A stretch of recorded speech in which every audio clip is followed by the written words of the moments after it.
Nurture and support begins in 3, 2, 1.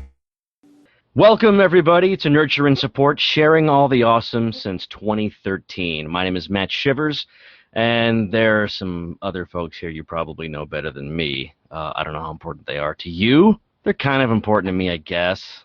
I'm important. I'm important to someone. Oh, hi, Mel. Might just be my dogs, but hey, I'm counts. important. That counts. Kelly's over there somewhere. I'm sure his kids like him. Sorta, kinda, occasionally. I'm Mel at Karmic9 on Twitter, and you just heard our returning guest, Matt Shivers. He is joining us to, I believe, talk about some Comic-Con today. Hello. And over there somewhere is Kelly. Hi, everybody. It's Kelly Tool at KELLYTHUL on Twitter, spelled right. 35 shows in a row.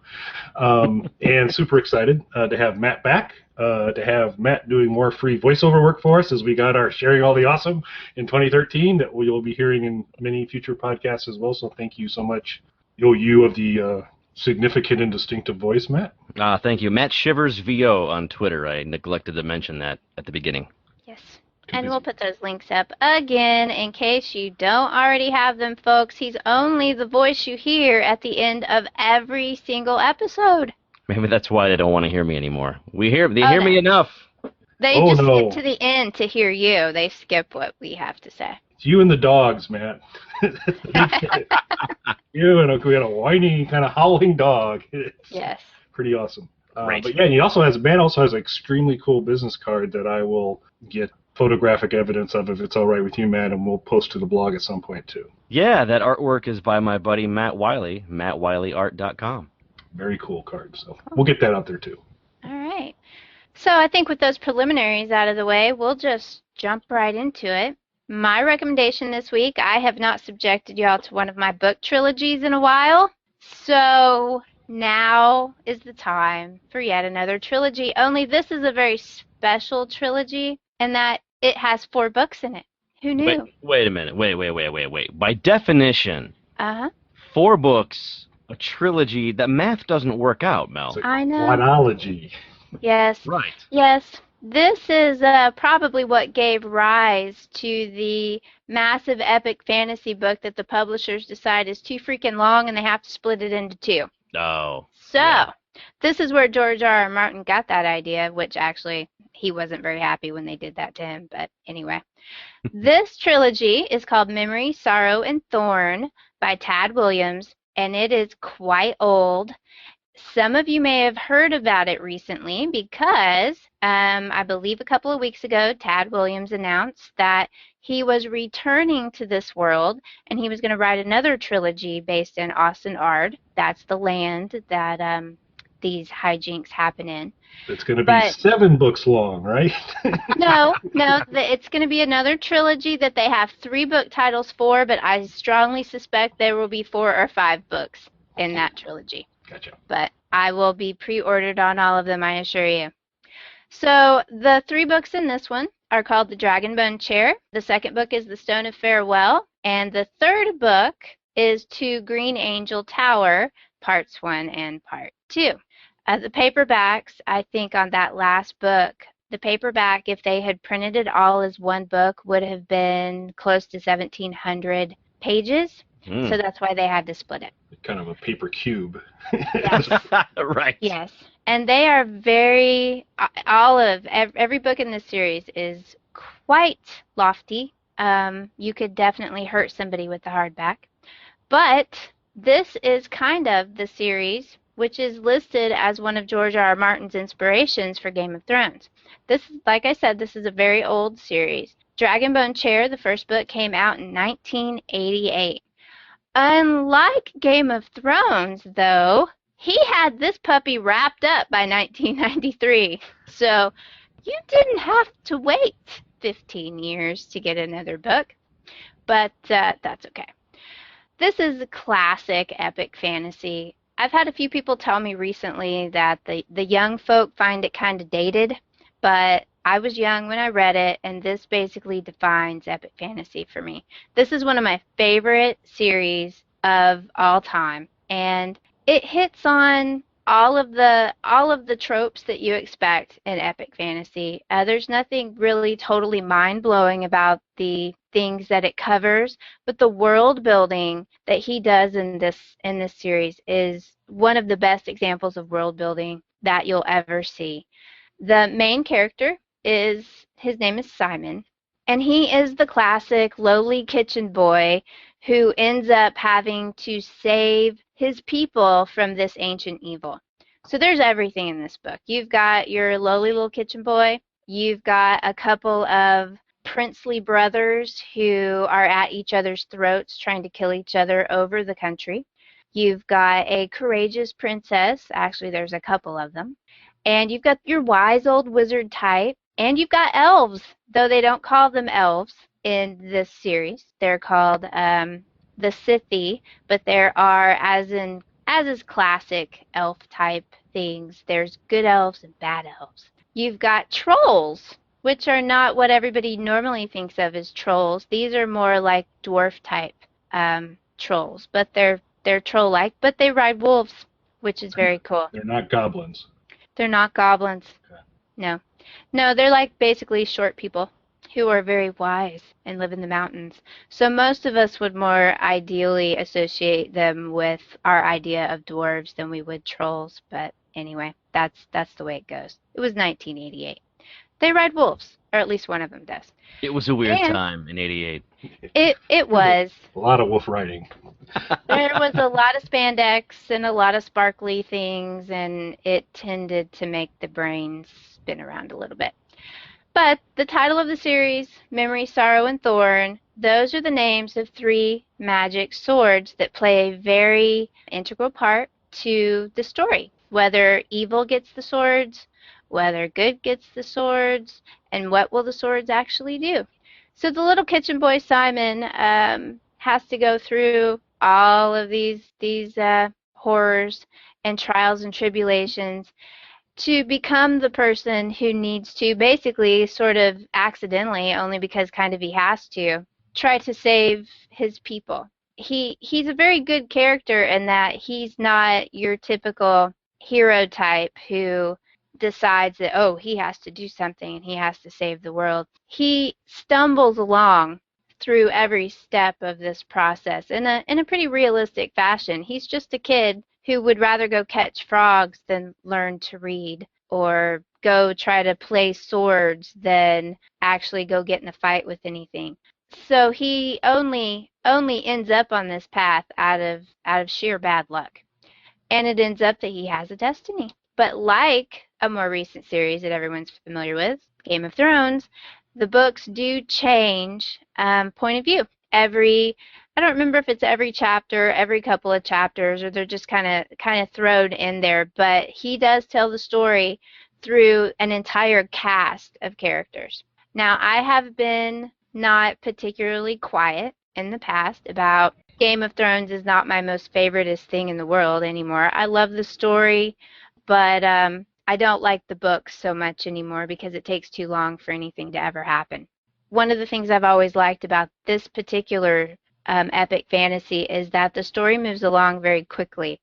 Even though they are huge, massive books, the story goes somewhere. Something is always happening. You're not just wandering around and still waiting to find out, why there are zombies on the other side of the wall forever. So I like this series. It's one of my favorite ones. I have reread it a number of times, though not recently. So I'm going to have to reread all 4 books in this trilogy again before he puts out the new trilogy. However, there's no release date yet. He's working on them, but they have not said if they'll be out this year or next year. I would assume since they've announced it, we can at least expect a book next year, but that remains to be seen. So Tad Williams, a book series called Memory, Sorrow, and Thorn. I suggest that people go try to find the hardbacks at a used bookstore. They are available as ebooks, though I saw a post on Reddit a couple of months ago where people said they were formatted very, very badly. And if that is one of those pet peeves, that a lot of people have, the ebooks are hard to read sometimes. They apparently did a very bad job of porting this book over into ebooks. So they had to do a little work, and I don't know if they have fixed that yet or not. I do know the ebooks are up on Amazon and several different retailers, but you might read through the comments before you click that button to make sure that the formatting has been fixed in the last few months. So Memory, Sorrow, and Thorn by Tad Williams. Epic fantasy and world building at its best. If you've never read this series and you do like Game of Thrones and that sort of thing, you definitely need to check this out because George R. R. Martin has been very clear about this being one of his big inspirations for that series, which the first Game of Thrones book came out in 1996, several years after this series had ended. So check it out. I think y'all will enjoy it. At least I hope you do. It makes me sad when people don't like this series, but such is life. Not everybody agrees with me. Quick question: when you say lofty, it's lofty. What do you mean by that? I meant large. It's a very large book. Oh, okay. You could pick it up and you could really hit somebody with it. It's not too brainiac for anybody.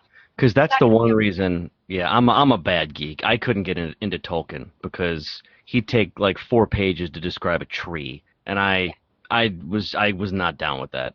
I've got much respect for the man. Speaking of world building, but when you said lofty, I was like, oh no.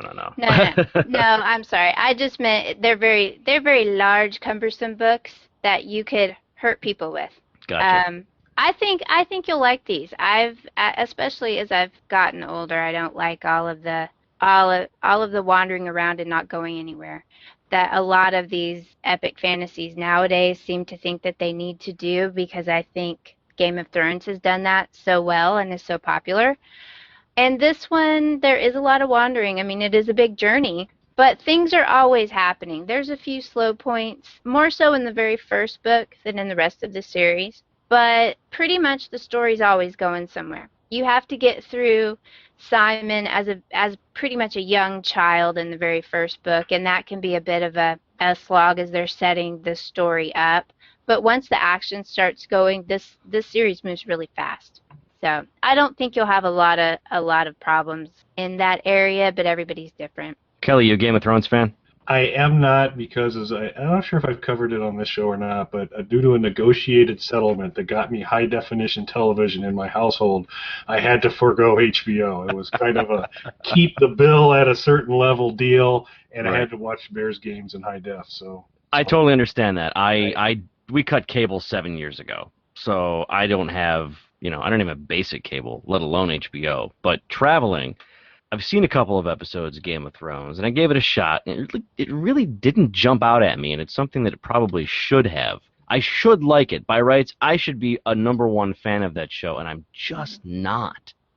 I don't know what it is. You kind of have to start from the beginning. I always tell people to just go back and watch the show instead of trying to read the books, and that's horrifying for me to say, as much as I want everybody to go read stuff. But I just think the books, and part of it is I've been reading them since they came out, and I got tired of waiting. So I think that was part of it. And then by the time a new book came out, there are so many characters in that story that it's been so long since I've read them. I would need cliff notes to figure out who everybody is again, and it wasn't worth the effort. So, but okay. I don't watch the show regularly. I caught several episodes right at the end of the last season, and I know enough about the story. I had read the books up to this point. Next season, I won't know what's going on, but I do like the show. The show is very well done and very pretty, but you do have to kind of know everything from the beginning to be able to care about some of those characters. Otherwise, they're just dirty people killing each other. Right. So, yeah. What's wrong with that? But one thing I am looking. That's good. Yeah. What I am looking forward to is to see how the trademark Mel Trilogy graphic evolves to handle a 4-book trilogy. So that's something for the blog post. I already have this one. I didn't mention that. That was one of the other things which also I've mentioned, that I love the old book covers. And I talked about that when I recommended C.M. Grath a couple episodes ago. Michael Whalen, my favorite book illustrator of all times, book cover maker, did the covers for all 3 of these books, and they are beautiful wraparound covers. And so everybody needs to check out the blog post for this episode, because I'm going to have the full wraparound cover for each book up. And they're beautiful, and you really need to see them, because the front is a picture, the spine is a picture, and the back is a picture. They call that a triptych. So anyway, I meant to mention that, but I love these covers, and I really definitely I need to get these. Michael Whalen has a store online. You can go to michaelwhalen.com, and he sells a bunch of these, and I have to check, but I need these. I have Dragon Riders of Pern covers, but I don't have these. So Christmas is coming up, everybody. We'll provide links to Mel's gift shop on Amazon on Friday. Yes, there's my wish list. That's right. You can make that happen. You can probably make that happen. Absolutely. All right, so I guess I'm next. Yes, sir. I would recommend putting this on your bucket list if you're a fan of comic books, if you're a fan of pop culture, if you're a fan of cosplay, if you're a fan of just a lot of different cool things. Comic-Con. I went out to San Diego Comic-Con this year. Hold it 1 second, mister. I don't know. We have very strict rules on nurture and support. I can't review. I have to turn in a book report to Mel to prove I've read the book before I can recommend a book. So we need people who really know their stuff. So unless you have actually gone to Comic-Con, in fact, I'm going to insist that not only had you had to gone to Comic-Con, you would have had to been on a panel at Comic-Con to talk about it. So can you still talk about it, Matt? Well, as a matter of fact, I can. Yes, I can. So the reason, thank you for bringing that up, Kelly, the reason I went out there is because I did some voice act design on a short called Fluffy Stein. And before I describe Fluffy Stein, I'm going to describe what it was created for. Last year, the Champaign-Urbana Film Society started a program called Pens to Lens.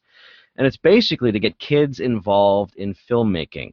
So the short story version of this is kids in our area submitted screenplays, and those screenplays were judged, and they entered more than 100 last year. Those screenplays were judged, winners were chosen, and a club that I also belong to, Champaign Movie Makers, here in Illinois, created 9 films. We produced 9 films. There's a Champaign-Urbana design organization, graphic designers, RT, really talented people. They created 50 movie posters based on screenplays that these kids submitted. And one of the shorts was called Fluffy Stein.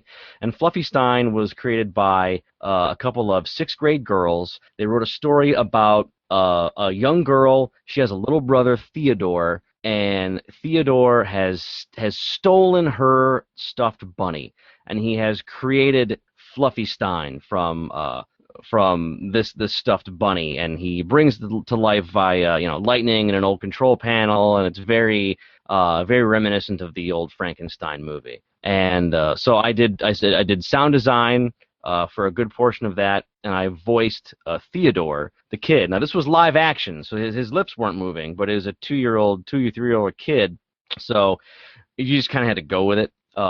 Thomas Nickel was the director of the piece, and he is probably one of the more prolific directors in the area. He's also a stop-motion animation expert. So the short film was a blend of stop-motion and live action. He stop-mode the bunny, green screen, and brought it to life. And it's 7 minutes of just silly fun, really good stuff. So that screened at Comic-Con, where we screened the short film in the film festival section, and I was on a panel with the director, Thomas Nickel. My sister, Ann Lukeman, was a producer on this short, and I was representing the voice actors as one of the voice actors and a sound designer for the piece. So that was amazing. That was really cool. That was my first Comic-Con, and I'm not sure if I'm going to be able to top that in the future unless we go out there again and screen something else. But it was great. We had a 15-minute Q&A afterwards. The crowd was not huge in the film festival, which is not too surprising for cons like that. But it was a good engaged crowd, a very interested crowd, and they asked good questions. So that was very, very cool. So that's the reason. That's the validation that I think Kelly needs I required it. for me to. I Yes, find that a sufficient entry. Yeah, I don't think you're going to top that, Kelly. I I appreciate don't that. think so. I don't know if I've mentioned, but I have the actual prop egg from Piranha. that kind of rings a little hollow here compared to that. That's incredibly cool. Isn't there a song about that egg? There is a song about that egg available on YouTube. Indeed, there is. We'll maybe put a link in the show notes after, because I think everybody needs to see that. So, any questions from you guys about it? I mean, there was so much to see. It was very overwhelming. All the Hall H stuff, the big Marvel and announcements, and the Supernatural cast and all that stuff. I didn't get close to Hall H. All right, I'm not camping out the night before to go do that when I can just watch the panels afterward and maybe miss out on some exclusive sneak peek that's probably going to get leaked to the internet anyway. Because there's enough lines. There's enough lines there anyway. But I sat in on some panels as an audience member. Cartoon Voices, which was great. There was a Rocky and Bullwinkle screening of the first Rocky and Bullwinkle short since like 1964. Cool. And Leonard Maltin, famous movie critic, the great Leonard Maltin, moderated that panel. I don't know if you guys know who Thomas Lennon is. Do you know Thomas Lennon? He's an improv actor. Communist, right? Wrong Lennon. Okay. Wrong Lennon. I'm glad your education was so good. Right. He's a great improv actor. He was on Reno 911. He's been in a lot of stuff lately. You'd know him if you see him, I guarantee you. He was the co-writer of this new episode and voiced fearless leader Boris and Natasha's boss. He was there with his wife and kid, which was cool to see him. But that was a great panel, and just kind of walking around the general atmosphere of it. Oh, and we also saw Phil Tippett. If you know who Phil Tippett is, we said it on his panel. He is a special effects wizard. He pretty much created a lot of the creatures you see in Star Wars in the original trilogy. He did the stop motion, from what I understand, and models for the AT-AT attack on Hoth. He was the dinosaur supervisor on Jurassic Park. That's where that meme comes from. You had one job, Phil. One job. Of course, all the dinosaurs got out. But it was a great panel. He gave us a history. He took us through a history of special effects, starting with even like historical down to artwork shared by, I don't know if it was prehistoric people, but cave drawings and how are we telling stories, and stop motion with Ray Harryhausen, and then into the Lucas era and the stuff that he was working on. It was really cool. And my buddy Thomas Nickel, the director of Fluffy Stein, got a really fun picture with him after that panel. So much going on, amazing costumes, and I probably have the greatest spouse ever because I've been married to my lovely wife Sarah for 10 years, and we were looking for something to do for our 10-year anniversary. And this sort of dropped into our lap. I said, honey, you want to go to Comic-Con for our 10-year? And she was all about it. In fact, she bought tickets to at Nerd HQ, the Nerd Machine, which is something that Zachary Levi started. Yeah, they're one of my favorite ones. Yes. Nerd HQ was across the way at Petco Field, and it was free to get in to walk around, play games, and all that good stuff. But there were conversations for a cause that you could purchase tickets to. So it was Saturday morning. She got online and managed to get 2 tickets to the sit-down, the conversation with Zachary Levi, which was great. And if you're a fan of Chuck and you've seen him play the Chuck character, Zach Levi really is that guy. I mean, he's really that genuinely a nice dude. And it was a great hour. Just he was telling stories. Anyone could ask him questions. They had it was an orderly fashion. Mics were passed out, and it was all very well done. But very nice guy, all that charity. I think that day, that particular conversation for a cause raised $6,000 to $7,000 for Operation Smile, which helps kids in other countries fix the cleft lip and cleft palates. And that was just fantastic, knowing that I was sitting there doing something cool, but the money that we paid for the tickets is actually going to help kids, which was really, really awesome. Those are one of my favorite ones, and I haven't caught up in any of the Comic-Con stuff online, but last year, I don't know why I was home, but I got to watch a lot of the Nerd HQ ones live, and I haven't gotten to watch any of them yet, but I always look forward to those. Those are some of the best conversations that they have with all of the celebrities they come in, I guess because it's not so high profile. that they seem much more relaxed in there with him, and what they do just seems a lot more personable than what they do over in Hall H. So I'm looking forward to catching a bunch of those. But Well, that's Hall where H, I would want to go. yeah, Hall H is massive. It seats thousands of people, and you're talking about 200-300 folks, maybe less, in this room where it feels it's much more intimate.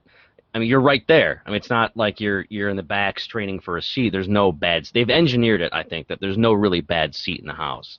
So if you ever get a chance, yeah, absolutely do that. And if you're near anything that Nerd HQ is doing with those conversations for a cause, it really is a great thing to do. It does help kids, and you are obviously satisfying that nerdy or geeky drive that you that you want to feel being in a room with someone you really like as a celebrity or entertainer or whatever.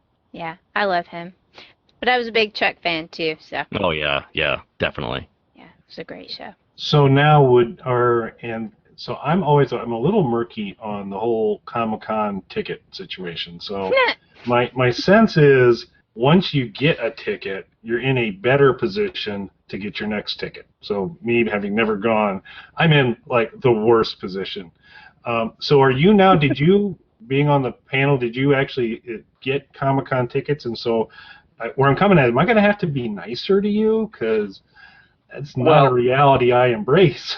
Well, yes, as far as you know. Yes, Oh, you have to be nice to me, and I'm sticking to that story. Honestly, I don't know how that works. I got an email from Tom literally weeks before Comic-Con. We're probably 4 or 5 weeks out. Said, hey, we got professional passes. We're screening Fluffy Stein. Do you want some? And before I even asked my wife or looked at my schedule or whatever, I said, yes, I want those. I want a pass. That'd be fantastic. Yes, and I'll figure it out later, right?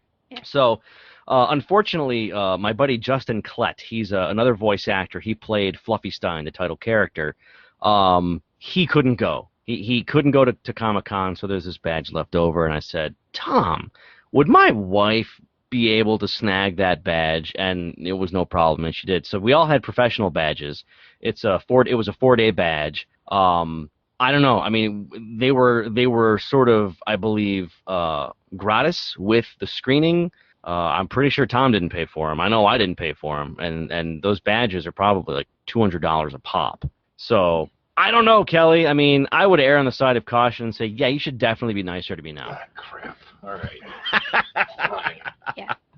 All right. Now I'm in a bad mood. All right. Let's go. Well, hey, thanks. Excellent. Yes. Well, Mel gives a good, world-building story, and Matt's got Comic-Con and being on a panel and doing things for causes and giving money and what do you got, Kelly? I don't have anything nearly the so I'm going to appeal to the baser. This is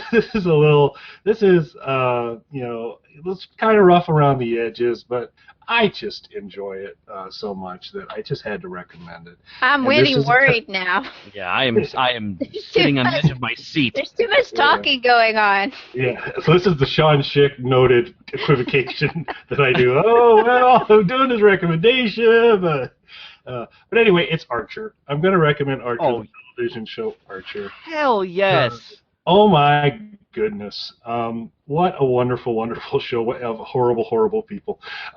It's a fantastic show. And, for those who are cost conscious like Kelly is, if you have your Netflix account, you can cruise through most of the seasons of Archer at your leisure for free, and I highly, highly recommend it. So it won't take long.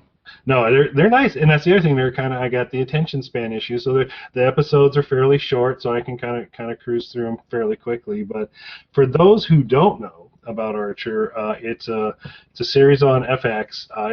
It's a cartoon that's about a spy, and basically the writer came up with the idea that he was in Spain and he was in this bar, and there was this incredibly beautiful woman at the bar.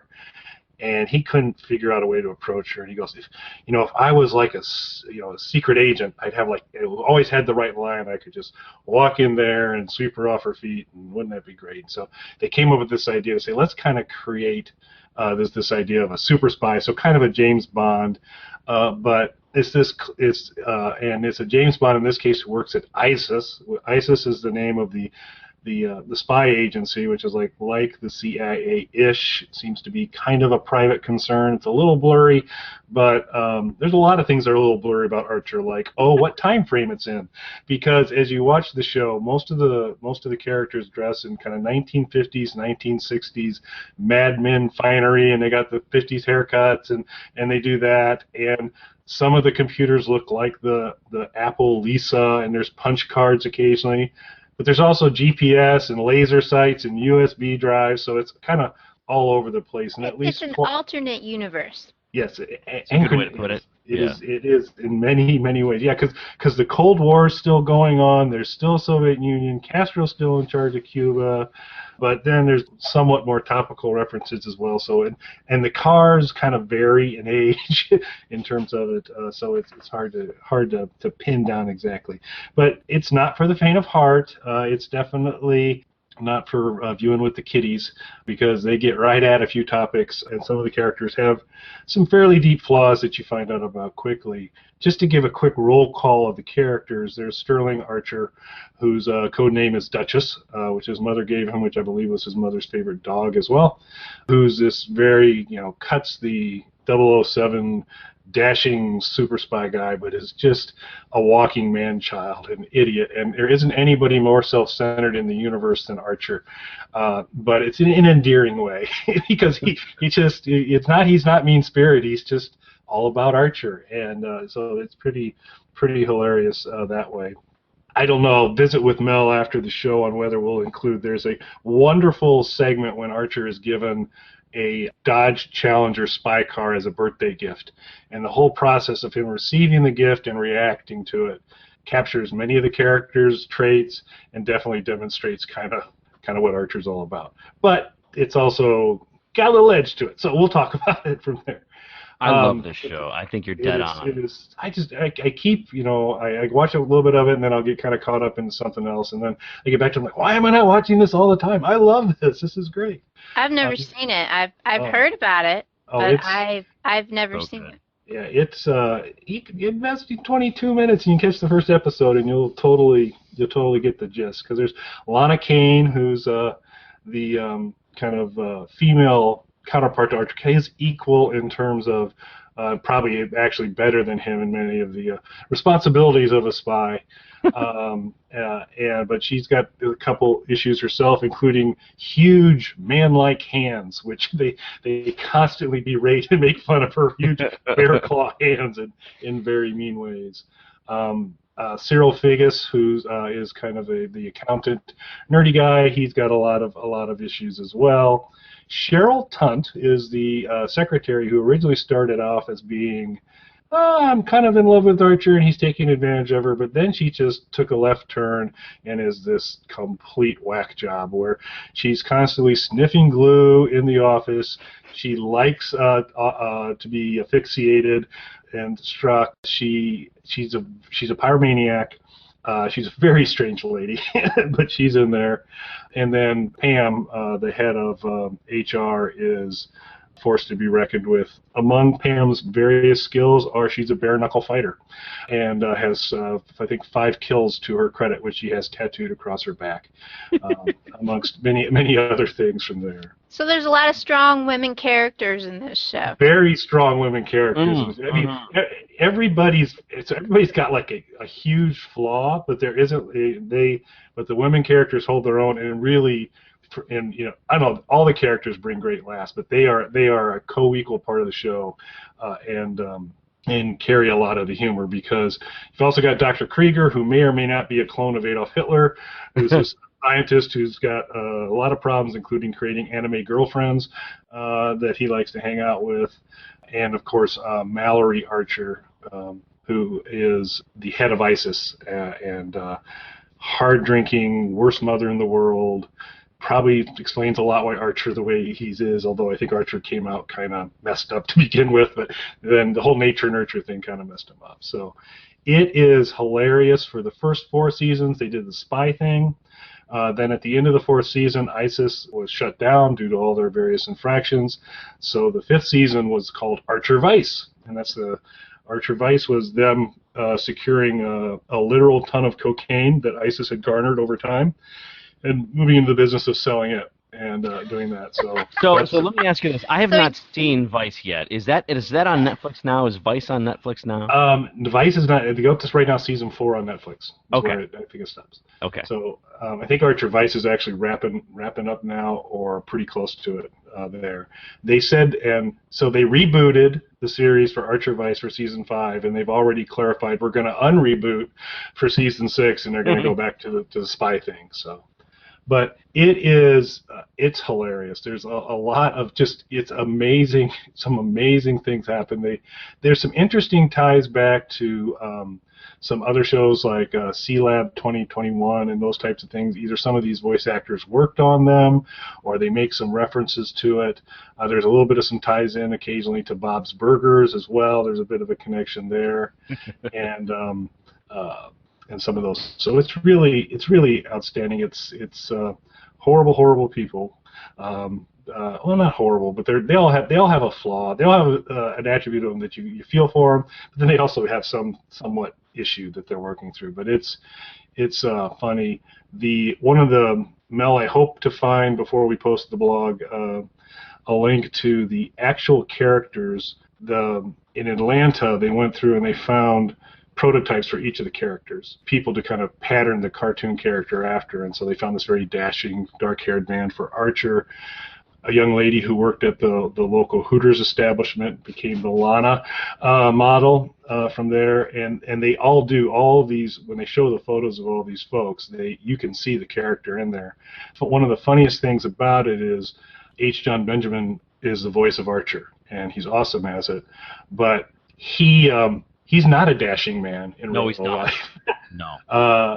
At all. And there are actually some people that said I used to love Archer, and then I saw you, and it ruined it for me, and now I can never watch it again. That's terrible. It is, but so he's probably, of all the characters, the one that is the furthest apart. The rest of the characters, they're in the ballpark, but they weren't. The cartoon characters weren't drawn after the voice actors, but they're in the park. But it's fun. It's rough around the edges, but Archer makes me laugh and laugh and laugh. So first of all, I'm sorry. Go ahead, Kelly. No, I'm done.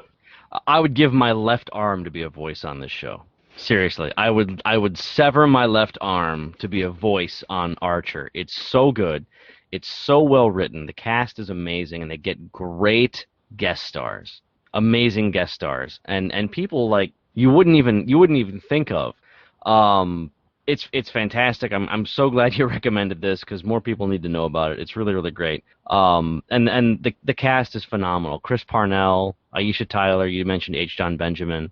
You mentioned everyone has a flaw. Even Woodhouse, even Archer's like butler manservant. He's this kindly old man. He's always taking grief from Archer. But then there's this one flashback of him in the bathroom, and he's shooting up heroin. So even Woodhouse is like a heroin junkie, but he needs it because he takes a lot of crap from Archer. Yeah, it'd be a tough job, but. Dr. Krieger. So Archer Slayer. I'm kind of a Dr. Krieger fan. He's a troubled man. He's a troubled man on many levels, but always worth a laugh. And he may be a Hitler clone, so you got that going. So true. Hitler clone. Yeah, he's unclear, but he thinks maybe. So. Just to be clear, that Nurture and Support does not condone clones of Hitler or Hitler himself. No, we do not. We are most definitely not condoning Hitler. Absolutely. Let's see. All right. Well, we can move right into social media recommendations so long as nobody's going to be recommending an Adolf Hitler clone. So, can I have a minute? I need to look. Yeah, you can use a sec. Yeah. Well, I'll actually kick it off because I'm going to recommend this young lady's name is Ashley Fulmer. Her Twitter handle is @atypical_Ashley, and she's a really great person. She's Canadian, but surprisingly enough, still a very nice person. Well, they're very nice up in Canada. They're very nice people. Yes, I may have misjudged Canada. You're a bad judge of people anyway. That's true. That is. I have a default. I have a going-in position on that. But Ashley is incredibly nice. But the reason I want to recommend her is that I've had a chance to work a little bit with her. And in a conversation, nurture and support came up. We were talking about it. I was explaining the podcast, how we trick voiceover people to come on and give us bumps and all that. And and they come back. And they come back for more. And so, but I explained to her our problem with the knitters, in that you said we're in this category. It's kind of hobbies and entertainment, and we're just getting our butts handed to us by knitting podcasts. And she's like, really? How many knitting podcasts can there be? And then I said, 10 billion. Yeah, enough to destroy us, that's for sure. And so we've had some good-natured fun about the knitters and wanting to kind of supplant them. And Mel, of course, is conflicted because she's certainly team nurture and support, but she is also... I am a knitter. She's a knitter. Oh. It's an inside job. Yes, I think she may be feeding them some stuff. I'm a little unclear on that, but not Ashley, because as I explained the situation to her, she's really taken with it and run with it. And a couple days later, after we had talked, I got a tweet from her. She sent a tweet to Mel and I saying that she had basically severed contact with her grandmother because her grandmother knitted. And I was like, this is a person that commits. That's cold. And so yeah, but she's committing, Mel. and then just today there was some Twitter traffic around. This is a true story. I guess she was driving home, and a car came barreling out from a couple lanes over and cut her off, and the license plate read "Born to Knit" or something along those lines. So so they're after her. She's a marked person, so you need to follow her and help protect her. So my recommendation is Atypical Ashley. Don't turn your back on those knitters, man. I'm telling you. They'll They have get you. sharp, pointy sticks, man. That's right. That's They can right. get you. Well, my recommendation this week for social media is at the Matt Fowler, and that's Fowler. He likes wrestling. He likes comic books. And he still writes for IGN, but he's got his own website called showrenity.com, where basically he talks about everything. But he's a TV movie critic, and he's very entertaining. But he's way into wrestling, and he always has funny things to say about wrestling. Is this Texas guys... Von Erich level wrestling, or New York WWE wrestling, or... It's WWE, I believe, usually. Yeah. You know, I'm not hip on the new wrestling. Once the Von Erich brothers retired, I stopped watching wrestling, which was a really long time ago. Hulk Hogan's going to maybe wrestle one more match at 61. That'll be awesome to see. Yeah, brother. Yeah, I don't want to see that. Get my water out. But at the Matt Fowler, he's funny. He's very active on his Tumblr as well, but showrenity.com is his website, but he's way active on Twitter. And I tend to like his TV and movie recommendations and the things that he has to say about particular episodes. We tend to agree on a lot of things, so I like him. Follow him. All right, my recommendation, I'm going to bring this sort of back around to Comic-Con. Zachary Levi. At Zachary Levi, ZACHARYLEVI. He's a positive dude. He's got good things to say. He helps people with Operation Smile, and it looks like there's a tweet from July 28th. I hope a smile comes to your face tonight, knowing that you helped raise both awareness and upwards of $260,000 for Operation Smile. So I'm giving my social media recommendation to Zachary Levi, an overall cool guy who is enjoying success and also giving back to people who really, really need it. So at Zachary Levi on Twitter. And I believe he does not knit as well. I think this is another thing. I'm reasonably sure that Zach Levi is not a knitter. Not a knitter. If it turns out that he is, I will retract my recommendation. No, I can't retract. He's done so much good, I can't retract my recommendation. Ashley's not going to be following him, I'll tell you that, if he turns out to be a knitter. Well, she crossed her grandma, and that was the you don't go against the family. I think maybe Born to Knit was a hit. I think maybe Grandma got wind of where her location was. Yeah, you can't come back from that. You betrayed me. I'm going to get you. So I think that wraps up this show. Oh, I did. While y'all were talking, I went to Netflix and put Archer in my queue. And guess what also came up? as a recommendation based on me looking at Archer? Troll 2. Breaking Bad. Uh, So I'm surprised it hasn't recommended it to me before. So it is now in my queue. Excellent. there's another show I haven't seen. Oh. I know. Oh. I was waiting to drop this bomb. You're a You guys were talking about it earlier. The last visit with Matt on our show. I'm going to give it another chance. I probably saw half of an episode early, probably back in season 1. I was like, no thanks. Got to be in a mood to watch this. I promise I'll go back and give it a shot. I promise. And it's always so much better when you can sit there and binge on it and watch several episodes in a row, though sometimes you do have to take a break because it can get a little intense. Well, I can imagine there's a psychological trauma element to it. I mean, it gets pretty dark, doesn't it? At times, yeah. But they throw in some funny humor. That's what Jesse's there for sometimes, until Jesse starts getting sad and intense. And then you know you really need to take a break. Yeah. Yeah, we did a whole nurture and support on Breaking Bad a while back, just talking about Mel and my affection for that show, because it is good. Yeah, I definitely. So the good news is season 1's only 6 episodes. It was shortened by the writer's strike, much to our benefit, because the original arc was to have. Although I think Vince Gilligan had already wised up, but Jesse, who's a huge character, Aaron Paul through the whole show, big element. There were plans in the original story arc that he was not going to make it out of season 1. Yeah. And he was going to be his death was going to be part of the catalyst of Walt breaking further bad. But fortunately for all of us, they shifted course a little bit on that, and it's definitely worth it. Yeah, so you should put that in your queue, mister. It is, actually. It is. And that's not too dissimilar a story from Walton Goggins in Justified.